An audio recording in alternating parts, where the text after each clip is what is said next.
My wife, Victoria, has a wedding planning business. Uh, Not a sales promo, I promise, but it's going pretty good. She helps stressed out brides plan their dream wedding, and she's getting clients, and she enjoys the work, but it took us a while to get there.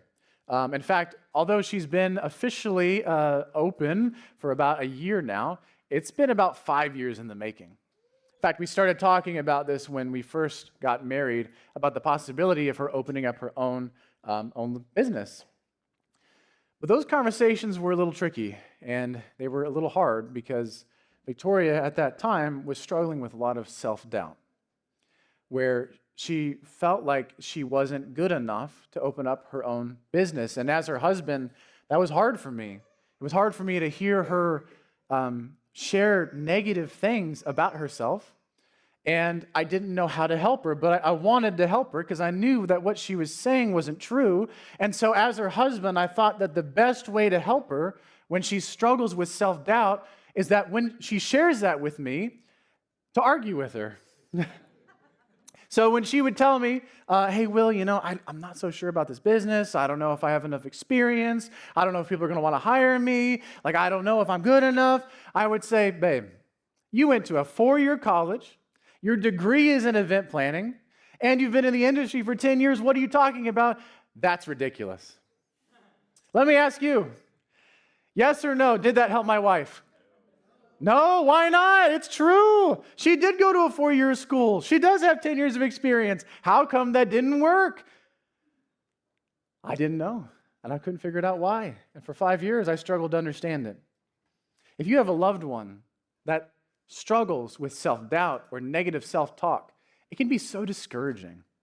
It can be defeating. You don't know how to help them. And it's hard to hear your loved one talk negatively about themselves. And if you yourself are someone who struggles with just mean thoughts about yourself, then you know how easy it is to get stuck in that. And you know that it's not about logical arguments. It's not about facts. That you can know all kinds of stuff up here, but for some reason, you just can't push it down into here. And you can get stuck in a cycle of self-doubt. In fact, according to the National Institute of Science, negative self-talk is a huge problem. They did a study where the average person has between 12,000 and 60,000 thoughts every single day. So the average person between 12,000 and 60,000 thoughts every single day. 80% of them are negative. The average person, 80% of every single thought that you think is negative. Whether that's about yourself or someone else, negative self-talk is a huge problem. For a teenager, that might be struggling with your body image. And the words that you say about yourself, about your body, are really unkind. You may not think that you're pretty enough or that you're strong enough, and you might compare yourself to other people. If you're in college or you're in the workforce, you might think that every time that you make a mistake, you don't just think I made a mistake or I just didn't do well on that test. You think, I'm a failure. You think I'm stupid. If you're in retirement, you may look back on your life and all of the decisions and choices that you made in your life, and you may have regrets. You may be stuck in self-criticism. And I know, if you're a parent here today, I know that you know what it's like to have negative self-talk, second-guessing all of your parenting decisions, not wanting to make the same mistakes that your parents did, and getting caught in the cycle of negativity, of never measuring up and never being enough, and you just feel stuck. Negative self-talk is a huge problem, and Christians aren't excluded from that problem.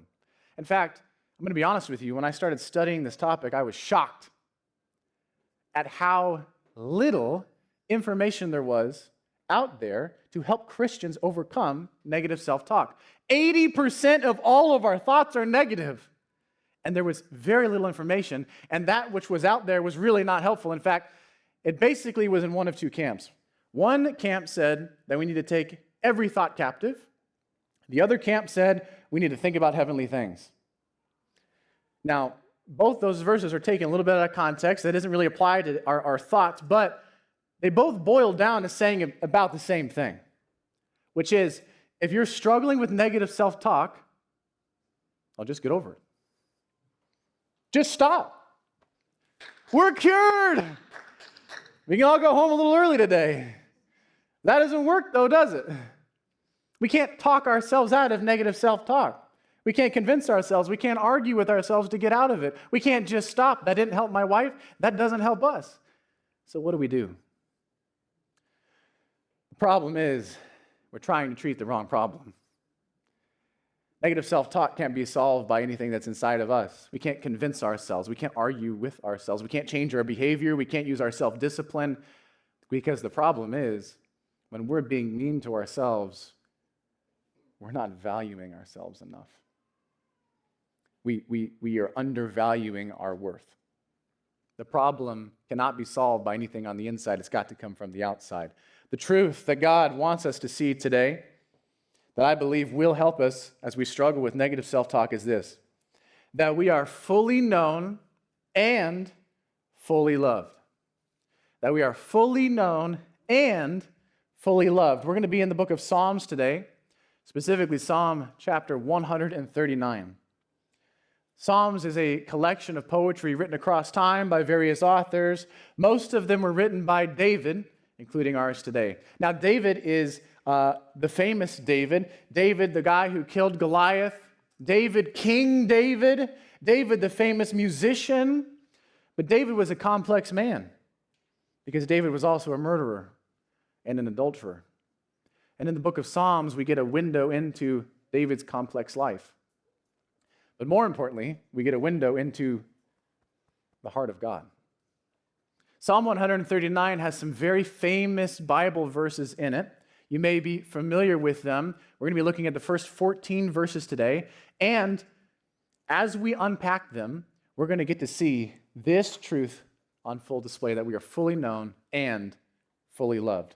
So Psalm 139, beginning in verse 1. This is David speaking. He says, "O Lord, you have searched me and known me. You know when I sit down and when I rise up. You discern my thoughts from afar. You search out my path and my lying down, and are acquainted with all of my ways. Even before a word is on my tongue, behold, O Lord, you know it all together." David is saying, God, you know every single thing about me. You know me through and through. You know me inside out, upside down. You know when I sit up, when I go out, when I sit down, when I lie down. You know everything about me. David is saying, actually, you know my thoughts. You know my thoughts better than I do, because you know the words that I'm going to speak before I even say them. I don't know about you, but I can relate to that, because sometimes I don't even know the words that I'm going to say before I say them. Sometimes we find out together what I'm thinking. David is saying that, God, you know me better than I know me. God, you know everything about me. And what that means is that David is saying that God knows the deepest, darkest parts of him too. Keep in mind, David is a man who knows something about having some deep, dark parts. David is saying that there is no corner of our hearts that is so dark that God cannot see it. God knows every single one of our thoughts. He knows the good thoughts and the bad thoughts. David is saying that God knows our deepest, darkest secret. He knows our biggest regret. He knows the mistakes that we've made. He knows us inside and out better than we do. Now, that can be a little scary. That can feel a little intimidating, the thought that someone knows everything about us. Because if you told me that my thoughts were going to be live streamed for everyone to see all the time, that'd be pretty scary. Because I got some ugly stuff that goes on in here and in here. God says, I know everything that you're thinking and everything about you. But watch and see how God reacts to knowing everything about us. Look at this. David says, you hem me in, behind and before me, and you lay your hand upon me. God knows everything about us, and it says that he hems us in and he lays his hand on us. Hemming us in is this picture of God putting his arm around us and protecting us. God knows your biggest fear, and what David is saying is that, God, you don't leave us exposed. You You wrap your arms and you protect us. You lay your hand upon us. That's this picture of a fatherly gesture of a dad putting his hand on his child. God says that in spite of knowing all of our weaknesses and failings, he protects us and loves us. You know, my daughter, Cora, is 2 years old, and she already has a mortal enemy. It's our vacuum cleaner. We have an automatic vacuum cleaner. It's a Roomba. It turns on by itself. And when that vacuum cleaner turns on, she gets so scared. She freezes up, and I hear her go, "Dada?" When I hear that dada, I know it's a different dada than the "I'm hungry" dada. I come running when I hear her say that, and I come and I see the Roomba there, and she's frozen up, and I come and I pick her up in my arms, and I hold her tight to me, and I say, "Cora, it's going to be okay. Dada's got you." And I can feel her relax in my arms. And sometimes I hear her whisper to herself, she goes, "Dada's got you. Cora's safe." That is how God reacts to you. When he knows everything about you, your biggest regret, your biggest mistake, the darkest thing that you've never told anybody. God doesn't turn his face away. He doesn't cross his arms. He's not tapping his foot in disapproval. God doesn't run away from us. He runs towards us, puts his arm around us, picks us up, protects us, and loves us. He knows everything about us, and he still loves us. If you think that that just sounds too good to be true, you're not alone, because David felt the same way. David says, "Such knowledge it's just too wonderful for me. It is so high, I cannot attain it." David's saying, "I don't understand it. I can't comprehend it. It doesn't make sense to me. God, how could you know everything about me, all the things that I've done?" And David did a lot. "And you still love me? I don't understand it. It doesn't make sense." And it doesn't make sense. But there's another truth, and that's there is nothing that we can do to separate ourselves from the love of God. There is nothing that we can do, even if we want to, and even if we try. Look at this. David says, "Where shall I go from your spirit? Where shall I flee from your presence? If I ascend to heaven, you are there. If I make my bed in Sheol, you are there.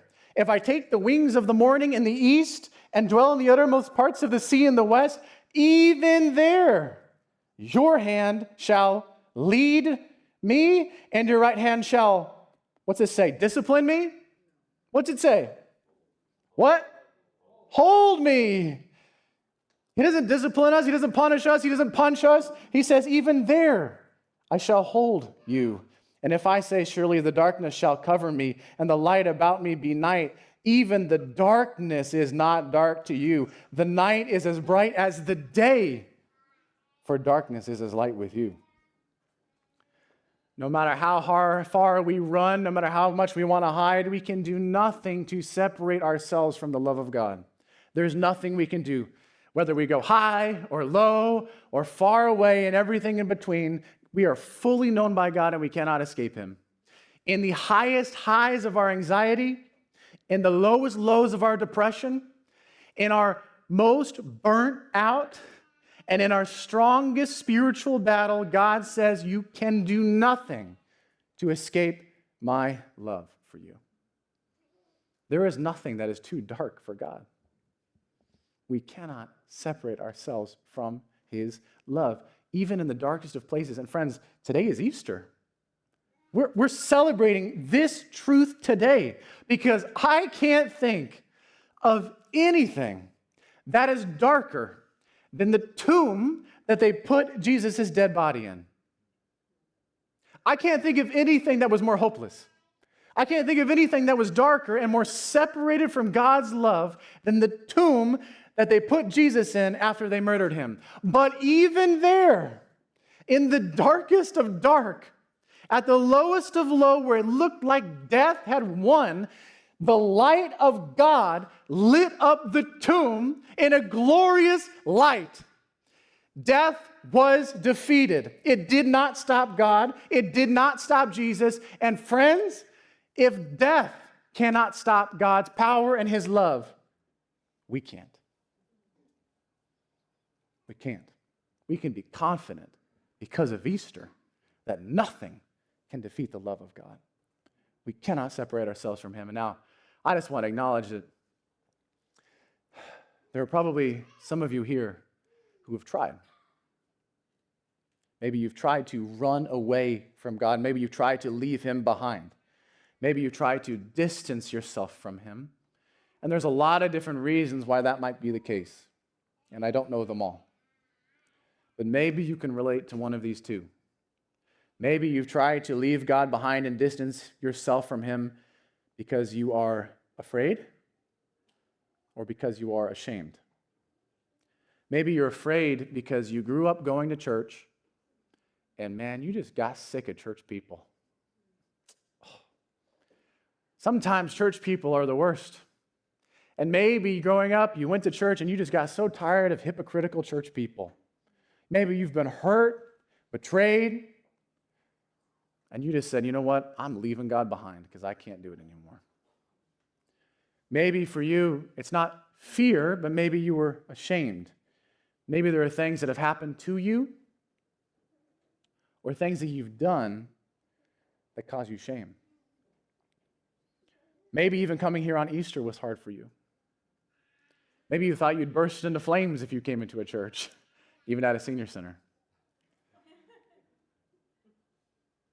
God wants you to know this truth today, that there is nothing that you can do to separate yourself from his love. It's impossible to run too far away. My family, we will go on walks together, and sometimes Cora will run ahead of us on the path. She will make a break for it. And inevitably, we'll be on a nice paved trail, and she will wander off the path. Now, when she was first learning how to walk, that was kind of a big deal because she would wander off the pavement, and the ground would get a little uneven. And so she would take a step and fall. And she'd get back up, and she would take another step, and she would fall again. And I'm watching this as her father, and of course, I'm going to do something. I go over to her, and I say, Cora, come on, let's go back. And I hold out my hand. And sometimes it took longer than I expected. But eventually, she would grab onto my hand, and we would walk back together to the path. That is the picture of what God does when we have run away from him. His hand holds us and leads us back to himself. And if I'm going to do that for my daughter, how much more will God do that for you? When God sees that you have wandered away, that you've tried to distance yourself from him, and you're struggling, God doesn't just sit back and watch. He comes out and he holds out his hand for you to grab onto it. He wants to lead you back to level ground. He wants to lead you back to peace. He's got a better way of life. He wants to take you out of the chaos and the pain and lead you into a better way of living, a better family, a better community, a better hope, a better future. He's not going to kidnap you, but he holds out his hand for you. And because of Easter, we know whose hand we've got to grab onto to be led back. It's not our parents. It's not our friends. It's not church people. It's not the pastor's hand. It's the hand of Jesus Christ. Because he lived and died the death that we deserve, we have a way to be led back to him. The person that we need to trust is not the church, it's Jesus.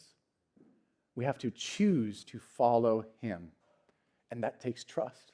So maybe you're here today, and for the first time, you need to grab onto his hand. Maybe you're here today, and you need to grab on again because you've wandered off the path and you're struggling. Let today be that day. Maybe you're wondering, well, Will, why would God do all this stuff? Why does he care? He tells us.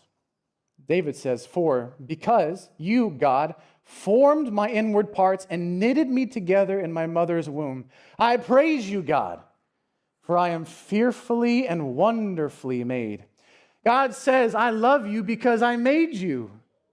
God says, I respond with care and love and protection because I made you. Of course, I created you. This phrase here, inward parts, it means that God created you, like your core being, your essence, your soul. He gave you life. David is saying, God, you didn't make a mistake when you made me with my personality. I don't know how that's possible, but God says it's true. You didn't make a mistake with me. And with my physical body, you knitted me together in my mother's womb. You made my physical body. You didn't make a mistake. And I love this. When he made us, it was fearful, which doesn't mean that it was scary. It means that it was amazing. It was incredible. It was awe-inspiring when God made us. And this phrase, wonderfully made, it means wonderful, but it's a unique kind of wonderful. Because in the original language, the spelling of the word means this. It means that it is a special wonderful. What God is saying is that you are uniquely wonderful. He made you unique. Yes, when God made life, it was incredible and awe-inspiring, but God says, when I made you, it was wonderful. I made you unique and special. I made you with care and love. God says, I know everything about you, and I love you fully, and I made you. It doesn't mean that we're perfect. It doesn't even mean that we're close. But because of Jesus, we can have a hope of being who God made us to be. And when we're struggling with negative self-talk, we need to be reminded of who God made us to be. He made us wonderful, uniquely wonderful. You. Even if you run away, and even if you make big mistakes, God says, I made you. We need to know this truth, that we are fully known and fully loved. How do we help others and help ourselves with negative self-talk? The truth of the matter is this. We need to know how God made us. We need to know how he thinks about us. It's not about arguing. It's not about trying to convince ourselves that the things we're saying are not true, because sometimes they are true. The peace and the hope comes from recognizing, God, you made me and you know everything about me, even the ugly stuff, and you still love me. For a teenager who's struggling with body image, that looks like knowing that you are not a mistake, that he made you uniquely special. You are fully known and fully loved. And when you compare yourself, you demean your worth. For the person who's struggling with making mistakes and feeling like they're a failure, God says, I know all the mistakes you've ever made and you will ever make, and I say, I love you no matter what. For the retired person who's looking back at their life and is thinking, oh my goodness, I've made so many mistakes and regrets and I wish I had done things differently, God says, I was there with you every single time, and I still love you. For the parent that's trying to figure it out, who's second-guessing themselves, God says, I love you all the way, and I love your kids all the way. We are fully known and fully loved by God. You know, that's the difference between what Jesus does and what a religion does. Jesus gives us the love up front. Religion is about earning the love. And that's not how people think about Jesus. They think, I've got to earn something, I've got to do something. God says, I loved you when you were in your mother's womb at the very beginning. So let's live like it. You know, society tells us that in order to be worth something, we have to achieve something. But only the gospel is bold enough to say, no, you are worth something even if you achieve nothing because of how God made you. It took me way too long to realize how I could help my wife when she was struggling with self-doubt. And it wasn't by arguing or convincing or trying to persuade her. It wasn't until I realized that I needed a reminder of this truth, that she is fully known and fully loved by God. It wasn't until I said to her, hon, let me ask you this question. if your business is a complete failure, does God love you any less? And she said, no. And I said, if your business is a huge success, does God love you any more? She said, no. I said, if people look at you and judge you and say unkind things about you, does that touch or change or affect God's love for you? She said, no. It wasn't until I brought my wife to the truth of who God made her to be that she was able to overcome some of these negative self-thoughts. And I just wonder, who in your life needs to hear this truth? Even today. Today's Easter. You're going to have brunch, might have dinner. 80% of the time, we need to remind ourselves of this truth, that we are fully known and fully loved by God. And I just wonder if you might have an opportunity today, when someone is being down on themselves, to remind them of this truth, that they are fully known and fully loved. When we think we are terrible, God says you are loved more than you could possibly imagine. We are fully known and fully loved.